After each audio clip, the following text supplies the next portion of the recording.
संस्कृताएं। प्यारे मित्रों, आज मैं आपको बताऊंगा BA second year Allahabad university के महत्वपूर्ण प्रश्न हैं। और देखिए, मैंने पूरा टाइप कर दिया है और इसमें जो है आपका देख सकते हैं कि इसमें कुल 54 पेज। यहाँ थोड़ा जूम कर देता हूँ, देख सकते हैं यहाँ पर लास्ट में देखिए ये 54 पेज की पूरी पीडीएफ है। तो पीडीएफ आप कैसे पाएंगे वो भी मैं आपको बताऊंगा। और ध्यानपूर्वक की चीज़ें जो बता रहा हूँ पहले देख लीजिए। आपने फर्स्ट पेपर को मैं आपको बताया हूँ कि फर्स्ट पेपर में आपको क्या राजा, शूद्रक, चंडाल, कन्या, वैश्य, मपायन पढ़ना है। फिर आपका गद्यांश से क्या पूछा जाएगा, उसके जो शब्दार्थ, इसमें से ये समास आपको पढ़ना है। और अभी ये जो प्रश्न बताया था, गद्धम कवि नाम निक्षम वदंती बाणोच्छिष्टम जगत सर्वम।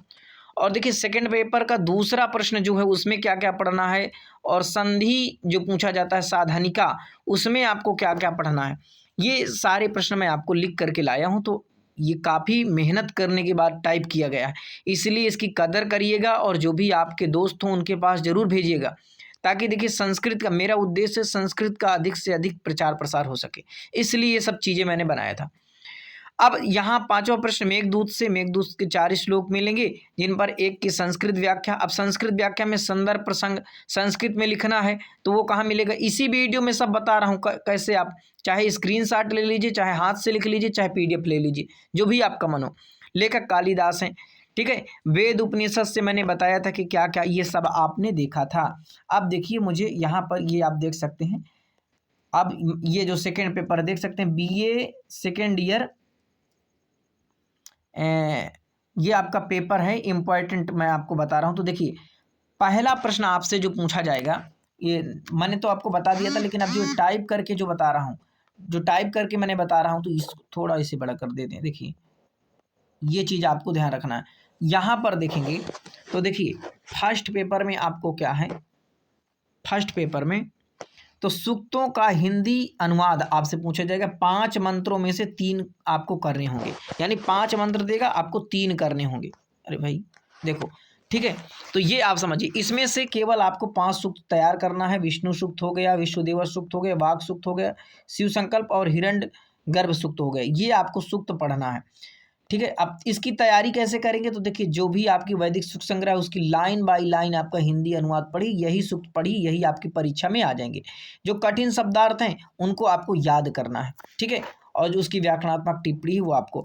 अब जैसे इसमें कैसे आप लिखेंगे, ध्यान रखिए। जैसे अगर आपके वैदिक सूक्त संग्रह से जो मंत्र आएंगे, जो जैसे चाहे विष्णु सूक्त का है, विश्वदेव सूक्त का है, तो कैसे, तो आप चाहें तो इस प्रकार से लिखिए। पहले बढ़िया मंत्र लिख दीजिए बढ़िया काले अक्षर से। अगर नहीं लिखते तो कोई बात नहीं, लेकिन अगर बेहतरीन कापी बनाना चाहते हैं, सबसे अच्छी कापी दिखाना चाहते हैं, तो बढ़िया पहले वही मंत्र को उतार दीजिए काले पेन से। इसके बाद ये मंत्र अपना हो गया ना, जैसे मान लीजिए मंत्र आया, इसके बाद आप क्या लिखेंगे, संदर्भ। तो देखिए मैं संदर्भ बताता हूँ। संदर्भ में आप लिखेंगे यह मंत्र या ये मंत्र विष्णु सूक्त से लिया गया है, जिसमें भगवान विष्णु के पराक्रम का जो है वर्णन किया गया है। ये आप जो मंत्र है ये संदर्भ हो गया। इसके बाद प्रसंग लिखेंगे, तो प्रसंग में ऋषि भगवान विष्णु के महान कार्यों और उनके विश्वव्यापी स्वरूप की स्तुति कर रहे हैं, ठीक है।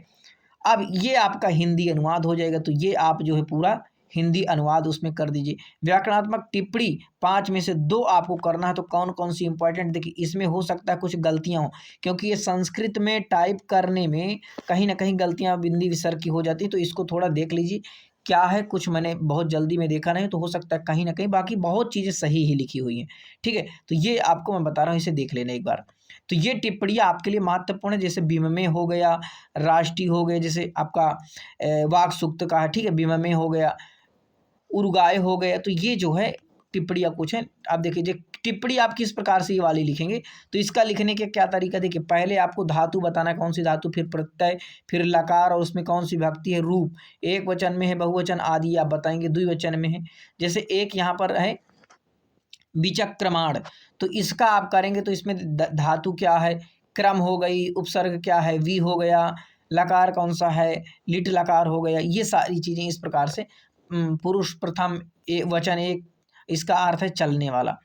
अब सूक्तों का हिंदी में सारांश, तीसरा प्रश्न आपसे क्या पूछेगा, सूक्तों का हिंदी में सारांश। तो देखिए ये जब आपसे पूछा जाएगा किस सूक्त में क्या बताया गया है, तो इन्हीं सूक्तों, यानी जो 5 सूक्त बताए, 5 सूक्तों को तैयार करना। विष्णु सूक्त, विश्वदेवा सूक्त, वाग सूक्त और शिव संकल्प सूक्त, ठीक है।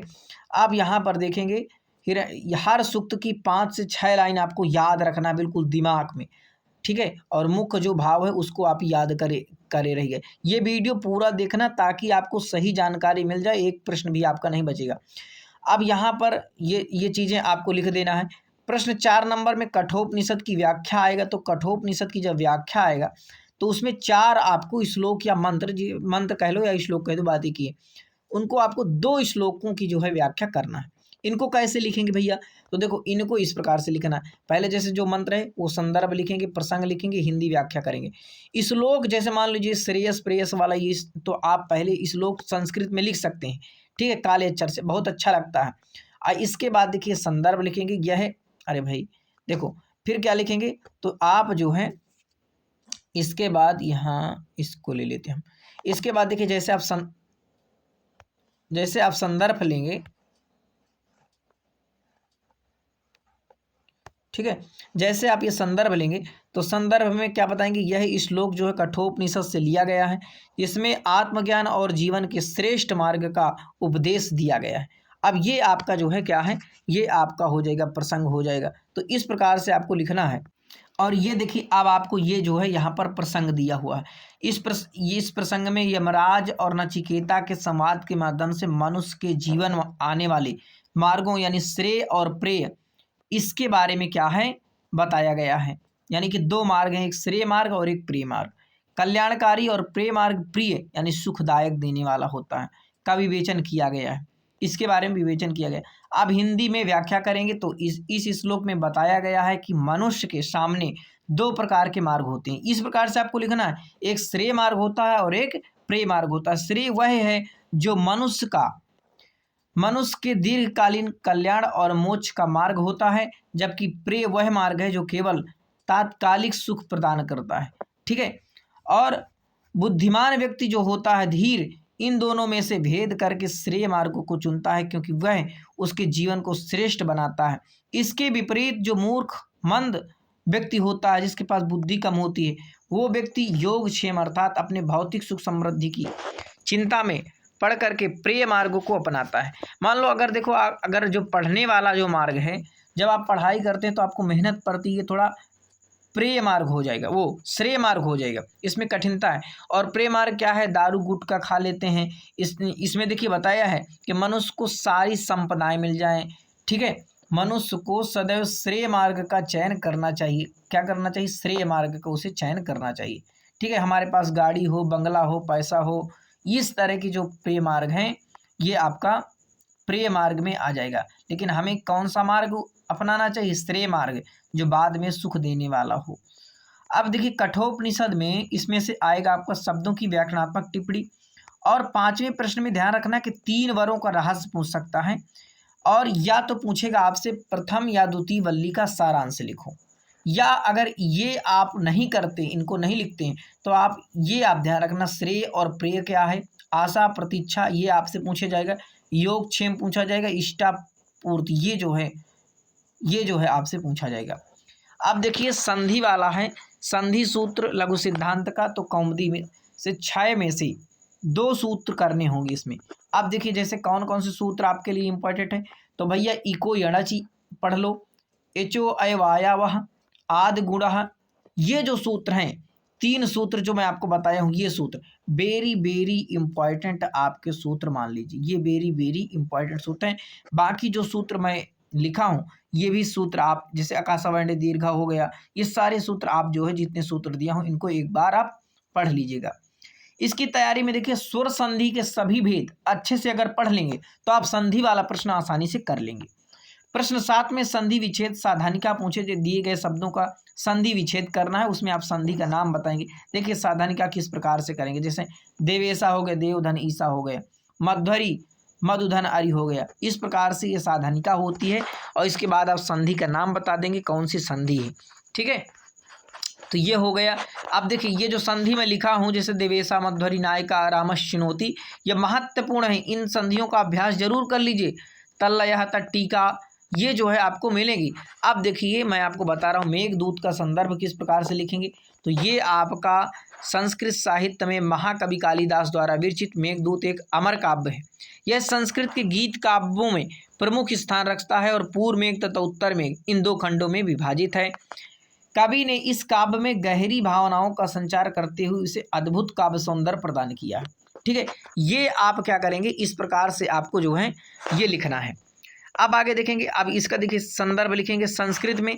संस्कृत का संदर्भ अब आपको देखना है। अयम श्लोकः, यह श्लोक संस्कृत साहित्यस्य मूर्धन्येन कविना महाकवि कालिदासेन विरचितस्य मेघदूतस्य पूर्वमेघात् उद्धृतः अस्ति। ये आप रट लीजिए अगर संस्कृत वाले नहीं, क्योंकि ये वीडियो जो बनाई जा रही है जो संस्कृत नहीं लिए हैं, संस्कृत नहीं पढ़े, जिनको कठिनाई हो रही है, उनके लिए सारी चीज़ें आसान की जा रही हैं। कादंबरी का देखिए संदर्भ किस प्रकार से लिखना है। संस्कृत गद्य साहित्य में कादंबरी का विशिष्ट स्थान है। यह महाकवि बाणभट्ट द्वारा विरचित एक उत्कृष्ट गद्य काव्य है। बाणभट्ट सम्राट हर्षवर्धन के राज्य कवि हैं, आप जानते होंगे, और अपनी पांचाली रीति श्लेष युक्त समाज शैली के प्रयोग के लिए प्रसिद्ध है बाणभट्ट। इसीलिए बाणभट्ट को क्या कहा गया, पंचानना, वत्स्यवाणी, कवि चक्रवर्ती, पंचबाण आदि उपाधियों से बाणभट्ट को विभूषित किया गया है। ये सारा आपको देखिए संदर्भ में ही लिखना है। ये जो मैं बता रहा हूँ बृहत कथा से प्रेरित एक कथा ग्रंथ है। यह कथा मुख और शूद्रक वर्णन सहित कई भागों में विभाजित है। प्रस्तुत गद्यांश कथा मुख भाग से उद्धृत किया गया है। ये चीज़ें आपको बताना है। और जो मैंने बताया था कि शूद्रक वर्णन से लिए गए, चंडाल कन्या से लिया गया है, ये चीज़ आपको लिखना है। संदर्भ में देखिए प्रस्तुतयम, ये आपका संस्कृत का संदर्भ हो गया। इसके बाद देखिए इसमें क्या दिया है, कठोपनिषद का ये संदर्भ है। तो ये आप स्क्रीनशॉट इसका ले लीजिए। ये देखिए इसका स्क्रीनशॉट लीजिए और ये आप जो है लिखिए। ठीक है, इसको लिखिए। आगे चलते हैं तो देखिए ये आपका विश्वदेवा सूक्त है। विश्वदेवा का कैसे, यानी एक शब्द देखिए, विश्वदेवा शब्द दो भागों से बना हुआ। विश्व अर्थात सभी और देवा अर्थात देवता, यानी सभी देवता। इसका शाब्दिक अर्थ हुआ सभी देवता। पूरा ये आप PDF भी मिल जाएगी, ये नामकरण किस प्रकार से वो देख सकते हैं। अब ये आपको क्या करना है, यही PDF में जो आप पढ़ना है। यदि अभी तक आपने कुछ नहीं पढ़ा है तो बस यही आप पढ़िए। बहुत बेहतरीन तरीके से काफ़ी रिसर्च करके ये सारी चीज़ें मैं लिखा हूँ और काफ़ी मेहनत करके। तो देखिए हम अभी 25 पेज में 54 पेज है हमारे पास। ये देखिए सूक्त है आपका, ये देखिए विश्वदेवा सूक्त की विशेषताएं हैं। ये एक बार अगर आप लिख लेंगे, फिर निष्कर्ष बिल्कुल भी नहीं भूलना, निष्कर्ष आपको ज़रूर लिखना है। ठीक है, देखिए और कम पेज में आ जाता, लेकिन थोड़ा ये जो टाइपिंग हुई है वो सही प्रकार से भी नहीं हुई है। बाकी चीज़ें सब जो लिखी हैं वो सही चीज़ें लिखी हुई हैं। विष्णु सूक्त हो गया, देखिए विष्णु सूक्त का परिचय ये है। ठीक है, ये देख लीजिए, इस प्रकार से आपको विष्णु सूक्त का परिचय, स्वरूप हो गया, कर्मशीलता हो गए, हेडिंग याद करना, विष्णु का निवास स्थान क्या है, प्राकृतिक आधार क्या है, विष्णु का संबंध सूर्य से माना जाता है, प्राकृतिक यानी प्रकृति। ठीक है, ये चीज़ें आपको, आप देखिए विष्णु का क्या महत्व है। ठीक है, निष्कर्ष, विष्णु सूक्त वेदों में विष्णु देवता की व्यापकता, शक्ति, पालनकर्ता स्वरूप, ये आपको। अब देखिए परिचय शिव संकल्प सूक्त का है। तो ये शिव संकल्प, फिर नामकरण किस प्रकार से हुआ। ठीक है, संकल्प का अर्थ क्या है, मन के भीतर उत्पन्न होने वाला विचार या इच्छा। ये देखिए आप जो है कितने पेज नंबर तक हम पहुंच गए। ये जो है आपका पूरा है। तो मैं आपको ये PDF जो है, जैसे आप हमारे मैसेज करेंगे फ़ोन पर, वैसे मैं आपको ये PDF भेजने का पूरा प्रयास करूँगा। ठीक है, और ये देखिए पूरा सारांश है। तो ये जो है आप पढ़ लीजिए एक बार इसको। और कोई, मुझे नहीं लगता कि अब आपका कोई प्रश्न जो है बचेगा इससे रिलेटेड, या जो भी आपका प्रश्न होगा, सारे प्रश्न आपके मिल गए होंगे जो भी बिंदु है। और संस्कृत की व्याख्या के लिए यदि आप संस्कृत अच्छे से नहीं पढ़े हैं तो देखिए उसी प्रकार से अब आप जो मैंने संदर्भ बताया 2-3 नंबर इसका मिल जाएगा। और जो प्रश्न आया है उसको इधर उधर करके अपने अनुसार व्याख्या करेंगे, लिखेंगे, तो आपको 1-2 नंबर उसका मिल जाएगा। यानी कि अगर 7 नंबर का है तो आपको 5 नंबर आसानी से मिल जाएगा। 4 नंबर तो बिल्कुल मान ही लीजिए। ठीक है, तो इस प्रकार से आपको लिख देना है और संस्कृत व्याख्या में ज़्यादा परेशान नहीं होना है। जो चीज़ें बताया हूँ हिंदी वाली, इन चीज़ों पर ध्यान रखना ताकि आपके नंबर बेहतर तरीके से आ जाएं। चलिए, बहुत बहुत धन्यवाद आप सभी का। नमः संस्कृताय। मैं चाहूँगा यदि आप चाहते हैं कि जो मैंने मेहनत करके ये PDF बनाई है, तो हम चाहेंगे कि आपके जो भी दोस्त हैं उनके पास शेयर कर दीजिए। मैं सब्सक्राइब के लिए आपको नहीं करता, ना लाइक के लिए कह रहा हूँ, आप अपने मित्रों तक भेज दीजिए। यही सबसे बड़ा मेरा जो उद्देश्य था वो पूर्ण होगा। और मित्रों, इस चैनल को ज़रूर आप सब्सक्राइब करिएगा, क्योंकि जितनी भी सरकारी नौकरी निकलती हैं उनकी सबसे पहले हम अपडेट देते हैं। चाहे आप CUET UG PG की तैयारी कर रहे हों या आप BA MA में हैं, तो आप जानते ही हैं कि हम सब इसमें अपडेट देते रहते हैं। बहुत बहुत धन्यवाद। नमः संस्कृताय।